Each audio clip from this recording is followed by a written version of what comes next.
우리 인생을 살면서 인생을 선택이다라고 할 만큼 우리 인생은 많은 선택을 합니다. 오늘 이곳까지 나올 때에도 많은 선택을 하셨지요. 무엇을 먹을까, 무엇을 마실까, 또 무슨 옷을 입고 나올까, 올 때는 자가용을 타고 올까, 아니면 교통편을 타고 올까, 모든 것이 선택입니다. 이 시간까지 올 때 여러분들 선택했던 숫자를 다 세보면 엄청 많은 선택이 함께 동반했을 거라는 생각이 듭니다. 또 이렇게 여쭤볼까요? 여러분들 선택의 가장 최고의 선택은 어떤 선택이셨습니까? 최근에 가장 큰 선택은 대통령을 선택했던, 그게 또 가장 큰 선택 중에 하나가 되겠지요. 그리고 또 한 가지는 여러분들 인생에서 인생을 좌우할 만한 선택도 아마 있으셨을 겁니다. 목사님, 이 남편 만나는 게 제 최고의 선택이잖아요.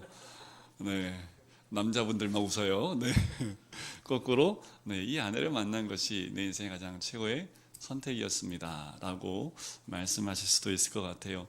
여러분들 인생의 최고의 선택은 어떠십니까? 어떤 것이 지금까지의 최고의 선택이십니까? 제가 아무리 묵상을 해봐도 우리 예수님 만난 선택이 가장 내 인생의 최고의 선택이 아니었을까라는 생각이 들어요. 그런데 우리 인생에서 예수를 만나지 않았다면 우리가 어떻게 이 자리에서 함께 볼 수 있겠습니까?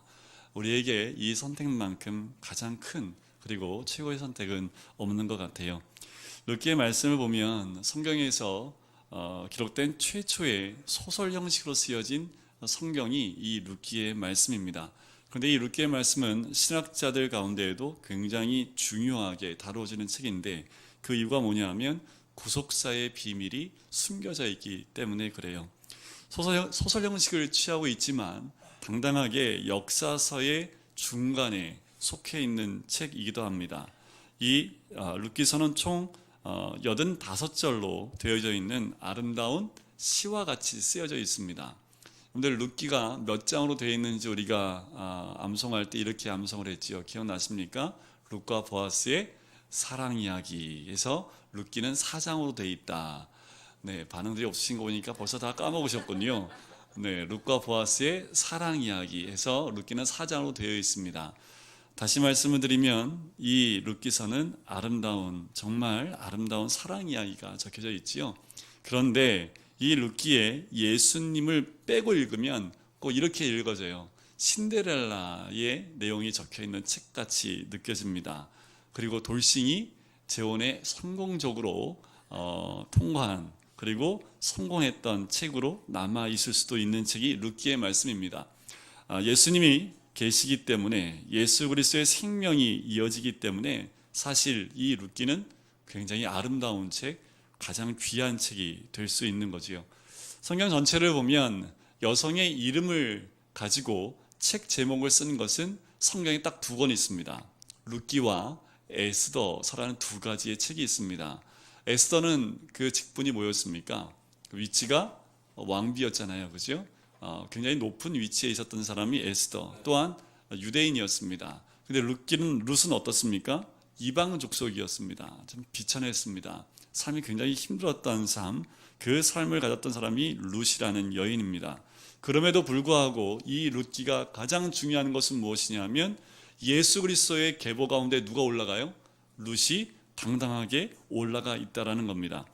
룻기에서 우리가 읽어야 될 메시지는 극도로 비참한 그 상황을 보는 것이 아니라 예수 그리스도의 계보가 이어져 간다라는 것을 여러분들 기억하셔야 됩니다. 이 룻기의 방향성은 정해져 있어요. 이 룻기의 1장부터 4장까지 같이 보실 텐데 이 말씀을 보면서 우리가 어떻게 하면 예수 그리스도의 계보에 올라갈 수 있을까라는 겁니다. 자, 오늘 말씀 1장인데 4장 말씀 한번 뒤로 넘겨보실까요? 4장 맨 마지막에 나와 있는 그 단어가 뭐일까라는 거지요. 맨 마지막에 뭐라고 나와 있습니까? 맨 마지막 부분, 끝 부분에 누구를 낳았다고요? 다윗을 낳았다라는 겁니다. 자, 이 룻기의 특징은 뭐냐 하면 맨 마지막에 계보가 나오는데 이 룻기의 결말을 뭘로 끝내요? 다윗을 낳는 것으로 끝났다라는 거지요. 다윗은 이스라엘 민족이 가장 위대한 왕으로, 왕권을 회복한 가장 위대한 왕으로 이야기하는 사람이 다윗입니다. 또한 모든 믿는 사람들이 다윗을 믿음의 사람으로, 하나님께 인정받은 사람으로 이야기를 합니다. 자, 예수님의 족보 가운데 위로 올라가면 누가 있어요? 이 다윗이 있습니다. 다윗의 족보는 예수 그리스도의 족보로 연결이 된다는 거지요. 아하, 이 룻기는 방향성이 정확합니다. 고난으로 시작을 하지만, 흉년으로 시작하지만 어디로 끝을 가요? 예수 그리스도를 향하여 나아가고 있다는 것, 이것이 룻기의 가장 중요한 핵심입니다. 우리 신앙인들의 가장 큰 핵심은 어디로 나가야 될까요? 예수 그리스도로 나가는 것, 그 이름의 능력으로 나가는 것, 그 이름의 권능 앞에 나가는 것이 신앙생활의 결론입니다. 우리가 어느 방향으로 살아가고 무엇을 선택하고 살아가고 무엇을 향하여 살아갈지는 정확하게 그 방향에 이 룻기를처럼 정해져 있다라는 겁니다. 우리의 선택은 어디에 두어야 됩니까? 예수 그리스도께 두셔야 됩니다. 오늘 1절 말씀 한번 보실까요? 1절 첫 문장입니다. 사사들이 치리하던 때에 그 땅에 흉년이 드니라. 자, 룻기의 때를 1절 첫 문장에 나옵니다. 뭐라고, 어떤 때라고요? 사사들이 치리하던 때다라고 이야기합니다. 룻기의 순서를 보면 룻기 앞에 있는 책이 뭡니까? 사사기라는 책입니다. 이 사사의 책은 뭐냐면 사사들이 다스리고 있는 때, 그때를 사사기라고 우리가 구분을 하지요.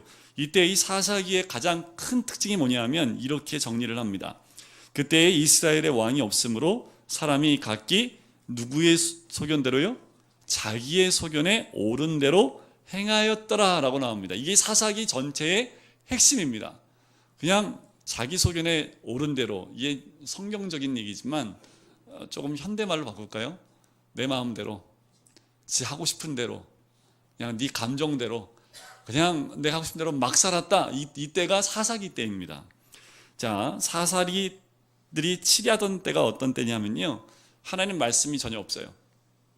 하나님 말씀의 통치가 없고요, 말씀은 다 없어지고 뭐만 남아있어요?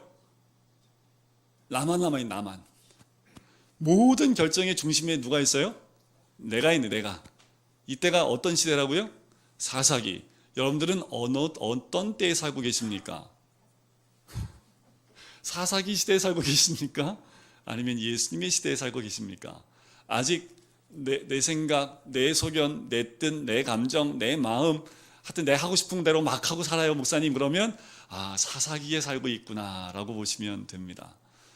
우리가 예수님 시대에 살고 있다는 것은 무엇을 알 수 있습니까? 내 모든 결정의 중심에 누가 있는 거예요? 예수님이 계시다라는 거지요. 사사라는 그 말의 뜻은 심판관, 재판관이란 뜻을 가지고 있습니다. 이 말은 모든 규율과 기준을 어디에 두고 있다고요? 이 사사에 두고 있다라는 거지요. 이 사사기는요, 성경적 가치관이 없는 시대를 의미합니다. 인간의 본성이 극명하게 나타나는 그 시대가 사사기 시대라는 거지요. 그래서 어쩌면 이 사사기 시대, 사사들이 치리하던 때에 흉년이 들 수밖에 없었습니다. 다시 한번 여쭤볼게요. 여러분들, 우리는 사사기 시대에 살고 있습니까? 예수님의 시대에 살고 있습니까? 답을 못해요. 자, 사사기 시대에 살고 있으면 뭐가 와요? 뭐가 와요? 1절에 보니까 사사가 다스리던 때에 그 땅에 뭐가 들어요? 흉년이 들어요. 사사가 다스리는 그때에 흉년이 들 수밖에 없습니다. 왜요? 내 소견대로 옳다고 살다 보니 무슨 흉년이 와요? 물질의 흉년, 건강의 흉년, 그리고 관계의 흉년, 내 삶의 많은 것들이 무너져가는 흉년을 경험할 수밖에 없습니다. 그런데요, 흉년을 쭉 돌아보니까 가장 어려운 흉년이 있고요, 가장 힘든 흉년이 있는데, 그 뭐냐면 어떤 흉년일까요? 흉년 가운데요, 이 흉년은 정말 오시면 안 돼요. 어떤 흉년일까요? 영적인 흉년입니다. 영적 흉년이 왔다는 것을 어떻게 알 수 있겠습니까? 여러분들, 이 고난으로 오는 흉년은요, 이런 효과가 있어요. 더 하나님께 집중하고 하나님 말씀에 귀를 기울이게 만듭니다. 이게 흉년이 아니에요. 세상 사람들이 보기에 우리한테는 흉년일지 모르지만 그 시기는 우리에게 복된 시간이라는 거지요. 세상 사람들이 말하는 그 흉년은요, 우리가 뭔가 좀 부족했을 때 흉년이라고 얘기하지요. 하지만 영적인 흉년은 어떤 것이냐면, 말씀 보기도 싫고요. 교회에 오기가 왜 이렇게 싫은지, 아침에 누가 깨워줘야지 오고, 깨우면 왜 깨우냐고 막 그러고, 공동체 모임에 나가기도 싫고, 왜 이렇게 나가면은 나를 이렇게 힘들게 하는 사람이 많은지, 이상하게 교회 오기도 싫고, 사람 만나기도 싫고, 말씀 듣기도 싫고, 더더욱 목사 전화는 받기도 싫어요. 문자 보내면 씹고. 그래서 내가 영적 흉년이다라고 생각하시는 분은 어떻게 할 수 있냐 하면, 제가 전화 걸을 때 전화 안 받으시는 분, 제가 문자 보냈는데 아무 답변이 없는 분, 이런 분들은 영적인 흉년이라고 볼 수 있지 않을까요? 영적 흉년은 말씀의 귀를 닫아버립니다. 하나님 말씀이 안 들리는 그분이 영적 흉년이에요. 회복할 수가 없습니다. 하나님의 음성이 들리지 않기 때문에 이 흉년에서 벗어날 수가 없는 거지요. 육적으로 풍년이면 풍요로워서 말씀이 안 들리고요, 영적으로 흉년이면 말씀이 듣고 싶지 않아서 말씀이 안 들립니다. 하나님 믿는 사람은 육신을 입고 있지만 영적인 존재입니다. 내 영적으로 메말라지면요, 살아갈 수 없어요. 여러분들 우리 교회도 그거 경험해 보셨잖아요. 그죠? 영적으로 메마르니까요, 내 영만 메마르는 것이 아니라 내 모든 관계와 내 모든 생각까지 다 메말라 버립니다. 뭐가 없어지니까 그럴까요? 말씀이 사라지면 모든 것은 메말라지게 되어 있습니다. 그래서 가장 무서운 흉년이요, 영적인 흉년입니다. 이 흉년은 가시면 안 돼요. 왜냐하면 목사도 어떻게 못하겠더라고요. 전화를 받아줘야지, 그래야지 어떻게 대화를 하는데, 모든 걸 끊고 사시니까 이게 회복할 수 있는 방법적인 것들이 별로 없더라고요. 자, 그 흉년이 있을 때에 1절 뒷부분 한번 읽어볼까요? 1절 뒷부분입니다. 시작. 유다 베들레헴의 한 사람이 그의 아내와 두 아들을 데리고 모압 지방에 가서 거류하였는데, 자, 한 사람이 등장합니다. 그리고 그 아내가 등장하고 두 아들을 데리고 모압 지방으로 갑니다. 여러분, 이때 당시에는요, 살고 있는 지역을 옮기는 경우는 딱 한 가지 외에는 없습니다. 뭐냐면 천재지변이 왔어요. 그래서 그 지방이 완전히 사람이 살 수 없는 동네가 돼버리면 그 지방에 있는 모든 사람이 이주를 합니다. 그렇지 않고서는 내가 살고 있는 땅을 옮겨가지 않아요. 왜냐하면 그 모든 지역마다 지역에 섬기는 신들이 있습니다. 그래서 내가 지역을 옮긴다라는 이유는, 그것은 가장 중요한 게 뭐냐면 신을 바꾸겠다라는 얘기입니다. 자, 이스라엘 민족이 애굽에 있을 때 가나안 땅을 향해서 왔습니다. 가나안 땅 들어가기 전에 우리 하나님이 경고했던 게 있습니다. 가나안 땅 들어갔을 때 그 땅의 우상을 섬기지 말라, 신신당부를 했지요. 왜요? 가나안 땅에 들어가면 가나안 땅에 섬기는 그 우상이 있기 때문에 너희는 하나님만 섬겨야 된다라고 누누이 말씀하는 거지요. 지역을 바꾼다는 건요, 하나님을 버리겠다는 것입니다. 지금 1절 안에는요, 굉장히 무시무시한 선택을 한 거예요. 내 인생 최고의 선택이 아니라 사망의 그 선택을 한 것이 1절입니다. 성경적 가치관을 갖지 못하면 이런 선택을 할 수 있어요. 누가 이 선택을 했습니까? 1절에 보니까 누가 그 선택을 해요? 한 사람이, 한 사람. 이 한 사람에 누가 들어가면 안 될까요? 여기 있는 남자분들, 결혼하신 남자분들, 여기에 그 한 사람이 내가 되면 안 됩니다. 아멘 하셔야 되는데. 이 한 사람 누구예요? 이 가정의 리더입니다. 지도자인데 이 한 사람이 잘못된 선택을 하는 거지요. 흉년이 왔어요. 잘못된 가르침 때문에, 이 사사들의 잘못된 가르침을 받았는지 모르겠지만 이들이 모든 전 재산을 다해서 하나님이 다스리지 않는 우상이 다스리는 모압 땅으로 떠나버렸다는 거지요. 가정의 아버지가 믿음 가운데 서 있어야 됩니다. 아버지가 제대로 서 있지 않으면요, 가정에 흉년이 와요. 공동체의 리더가 말씀 가운데 깨어있지 않으면 흉년이 옵니다. 교회 목회자가 깨어있지 않으면 그 교회에 흉년이 옵니다. 한 나라 민족의 대통령이 깨어있지 않으면 그 나라에 흉년이 올 수밖에 없습니다.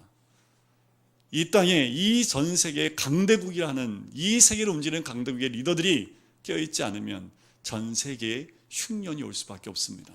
깨어있어야지요. 말씀 앞에 깨어있어야 합니다. 자, 여기에 지명 이름이 나오지요. 그 지명 이름이 두 가지가 나옵니다. 유다, 베들레헴이라는 지명이 나오지요. 유다는 그 이름의 뜻이 찬송이라는 뜻이고요. 베들레헴은 떡집이라는 뜻입니다. 떡집. 여러분들 이때 당시에요, 다른 데 이스라엘 민족의 흉년이 와서요, 다른 데 다 씨가 말라도 여기만큼은 끝까지 떡이 있던 때가 이 베들레헴이, 그래서 떡집이에요. 다른 데는 다 먹을 것이 없어요. 그래도 마지막까지 떡이 있었던 데가 어디냐면 이 베들레헴이. 그래서 지명 이름이 뭐예요? 오죽하면 떡집이겠습니까? 우리나라 말로 말하면 방앗간. 그래서 우리나라 말로 하면 방앗간, 지명이 방앗간이에요. 그 말은 뜻은 뭐예요? 흉년이 와도 여기는 먹을 것이 있다라는 거죠.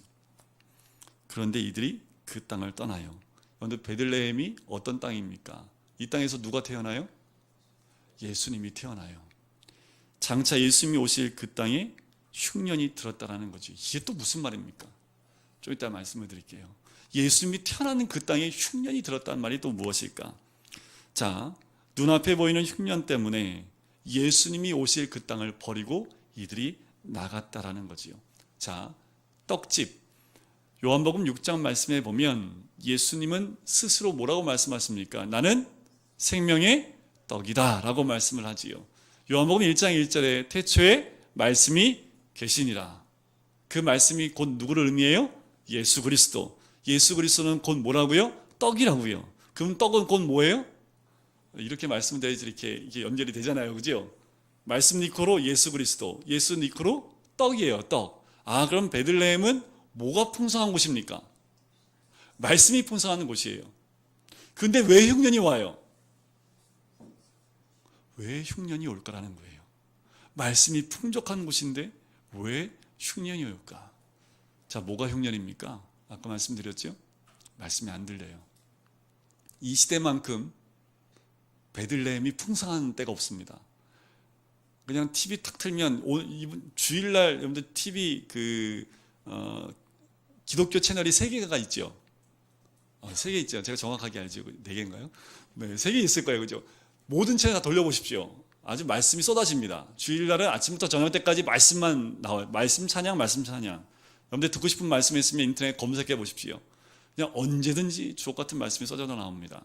근데 왜 흉년일까요? 왜 말씀이 이렇게 풍족한데 흉년이라고 얘기할까요? 흉년은 여긴 말씀이 많아요. 근데 어디에는 없어요? 여기 없는 거죠. 말씀을 아무리 들으면 뭐합니까? 말씀이 내게 아니면 말씀이 없는 거예요.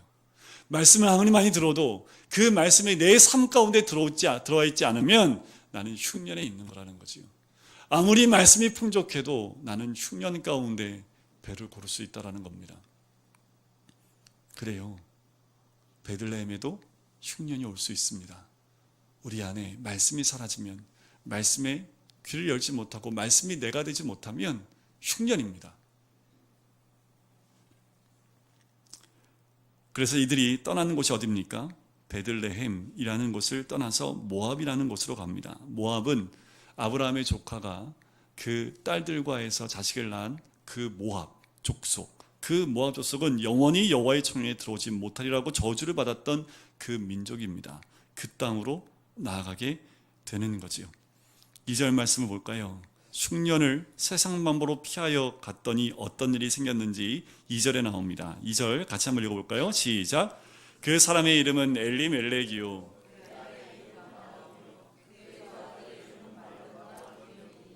유다 베들레헴 에브라 사람이더라.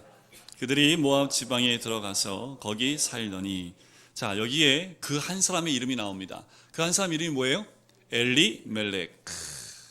이 엘리멜렉 진짜 멋있는 이유군요. 엘 하면 뭐예요? 하나님. 말라크라고 하는데 멜렉, 말라카라고 하는 말은요 왕이라는 뜻입니다. 그러니까 엘리멜렉 하는 뭐예요? 하나님은 나의 왕이시다. 멋있지 않습니까? 이 아버지가 평상시에 어떤 삶을 산 거예요?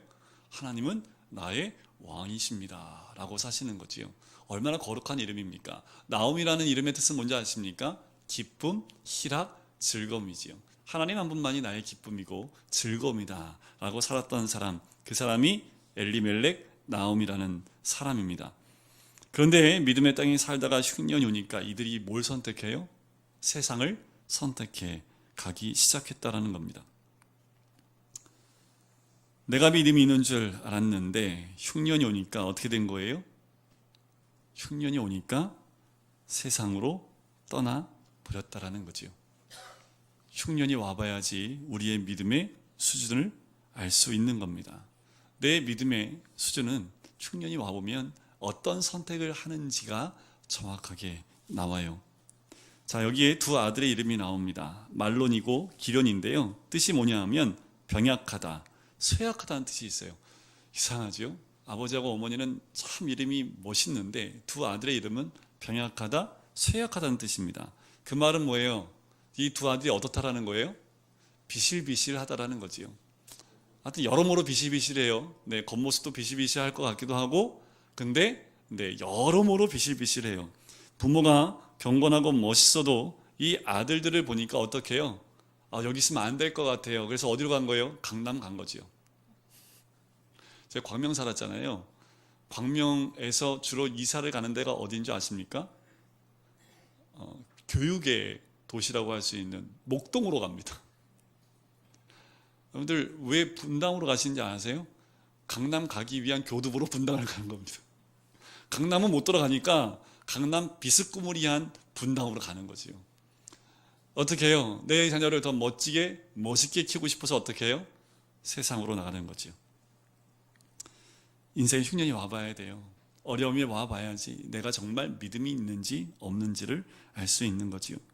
부족함이 없을 때는 누구나 믿음이 있다라고 볼 수 있어요. 그런데 뭔가 떨어지고 흉년이 찾아왔을 때 진짜 그 사람의 믿음은 그때 등장하게 되는 거지요. 이 두 남편과 아내는 자식 때문에 선택하지 말아야 될 그 선택을 하게 됩니다. 유다 베들레헴을 떠나서는 안 되는 곳인데 아무리 먹고 살기가 힘들어도 믿음의 땅에 거하는 것이 더 좋고 자식도 살리는 길입니다. 말씀 안에서 자식을 키우는 것만큼 더 값진 삶이 없다라는 거지요. 이들이 흉년이어서 떠났잖아요. 정말이었을까요? 흉년이어서 떠났을까라는 거예요. 그러면 이 사람들만 아니라 누가 떠나야 돼요? 베들레헴에 사람이 있으면 안 되죠. 정말 흉년이어서 떠났어요. 그러면 다 떠나야 되잖아요. 그죠? 근데 여기 성경에 보면 누구만 떠났어요? 이 가족만 떠났잖아요. 자, 이들이 흉년이 와서 떠난 거예요? 아니면 문화와 정욕과 이들이 가고 싶은 곳이 있었기 때문에 떠난 것입니까? 우리가 우리 자신을 잘 돌아볼 필요가 있는 거지요. 자, 여기에 흉년이 와도 끝까지 남아 있었던 한 사람이 있는데 그 2장에 나와요. 그 사람이 기업 물을 자로 등장하는 보아스라는 사람입니다. 오늘 어떻게 하시겠습니까? 우리 인생에 흉년이 왔을 때 우리는 어디에 머물러야 합니까? 또한 어디에 살으셔야 됩니까? 어디를 지키셔야 합니까? 아무리 인생의 흉년이 와도 말씀이 있는 곳, 그곳에서 뼈를 묻는 것이 하나님 원하시는 거지요. 어디에 있든지 말씀이 인도하는 대로 살아가는 것, 그것이 인생의 흉년이 아니라 풍년입니다. 내 삶에 조그만 어려움이 있다 할지라도 그것을 통해서 말씀으로 나갈 수만 있다면 그것은 흉년이 아니라 풍년이라는 거지요. 자, 엘리멜렉을 소개할 때는 유다 베들레헴 사람이라고 얘기하는데요. 말론과 기련을 소개할 때 보면 2절 끝에 보니까 이렇게 소개합니다. 유다 베들레헴 에브랏 사람이라고 표현을 하죠. 에브랏이라는 이름이 또 하나가 등장합니다. 에브랏이라는 그 말씀은요, 그 지명 이름의 뜻은 풍성하다라는 뜻을 가지고 있어요. 자, 사무엘상 17장 12절에 보면 다윗의 아버지 이새를 소개할 때 똑같이 이렇게 소개합니다. 유다 베들레헴 에브랏 사람 이새라고 소개를 한다라는 거지요. 자, 이 세 가지 지명을 통해서 알려주고 있는 게 뭐냐면 이 가정이 베들레헴을 떠나면 돼야 안 돼요. 예수님을 떠나면 돼야 안 돼요. 안 된다라는 것을 세 가지의 지명 이름으로 삼중으로 알려주고 강조하고 있는 거예요. 유다 베들레헴 에브랏, 풍성한 찬송의 집이니까 여길 떠나면 안 되는데 여길 떠나버렸다라는 거지요. 여러분들 떠나시면 안 됩니다. 떠나시면 안 돼요. 어딜 떠나면 안 됩니까? 말씀이 있는 곳을 떠나시면 안 됩니다. 말씀이 내 삶의 중심이 있는 그곳에서 떠나시면 안 됩니다. 공동체를 떠나도 안 됩니다. 말씀이 있는 공동체를 떠나시면 안 됩니다. 말씀이 있는 교회를 떠나셔도 안 됩니다. 저 보러 오시는 거 아니잖아요, 그죠? 이게 빼짝 마른 목사 보러 뭐가 있다고 오겠어요, 그죠? 여기에 뭐가 있으니까 오셔야 돼요? 말씀 하나만 보고 오셔야 됩니다. 다른 거 다 눈 감아도 정말 저 목사 정말 싫어. 그런데 뭐가 있어서요? 말씀이 있어서. 그럼 오시는 거예요. 왜요? 그 말씀 떠나면 안 되니까. 그 말씀 안에 생명이 있으니까. 그러니까 오시는 거지요. 3절 말씀 보실까요? 자, 그렇게 떠나서 왔더니 나오미의 남편 엘리멜렉이 죽고 나오미와 그의 두 아들이 남았으며, 자, 이들의 선택에 의해서 그 한 사람이었던 엘리멜렉이 죽게 됩니다. 자, 이것은 흉년입니까? 풍년입니까? 무슨 소리가 들리시나요? 남편의 죽음의 소식을 듣고 이 나오미는 어떤 소리를 들어야 될까요? 하나님 뭐라고 말씀하시는 걸까요? 돌아와. 돌아와야지. 아직도 깨닫지 못하느냐? 돌아와야지. 오죽하면 하나님이 그 남편을 데려감을 통해서 나오미의 귀를 열게 하시겠습니까? 근데 나오미가 뭐예요? 뒤에 누가 남았어요? 두 아들이 남았어요. 찬송의 풍성한 집으로 돌아와야 되는데 이런 거지요. 이 꼴로는 못 돌아가지. 이왕 한번 나갔는데 조금 좀 더 그래도 돌아갈 때 좀 이렇게 어깨 피고 좀 뭔가를 가지고 가야지 하는 마음이 나오미 마음 가운데 있는지 모르겠습니다. 그런데 그거 아세요? 어차피 우리들의 모임은 어떤 모임입니까? 이 모임이 죄인들의 모임이에요. 잘났고 못났고가 어디 있습니까?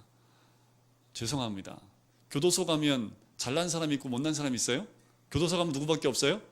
죄인밖에 없는 거예요. 교도소 안에 들어가는데 뭐 누구 잘났고 뭐 어디 있습니까? 그죠? 교회 오시면 다 죄인밖에 없어요. 근데 뭘 이게 어디 있습니까? 다 똑같은 거지요. 영적인 사람이고 예수님의 계보를 이어야 할 어미인데 말씀이 안 들리니까 두 아들을 다시 붙잡습니다. 그러니까 4절 말씀 한번 보실까요? 그들은 모압 여자 중에서 그들의 아내를 맞이하였는데 하나의 이름은 오르바요 하나의 이름은 루시더라. 자, 두 아들을 붙들었더니 이제는 선택을 주께로 돌아오지 못하고 그 땅에 있는 두 여인을 선택해서 이 땅 가운데서 결혼을 시켜버립니다. 이들은 하나님 믿는 백성을 만나야 되는데 그러지 못하고 나오미의 욕심 가운데 또 뭐 한 거예요?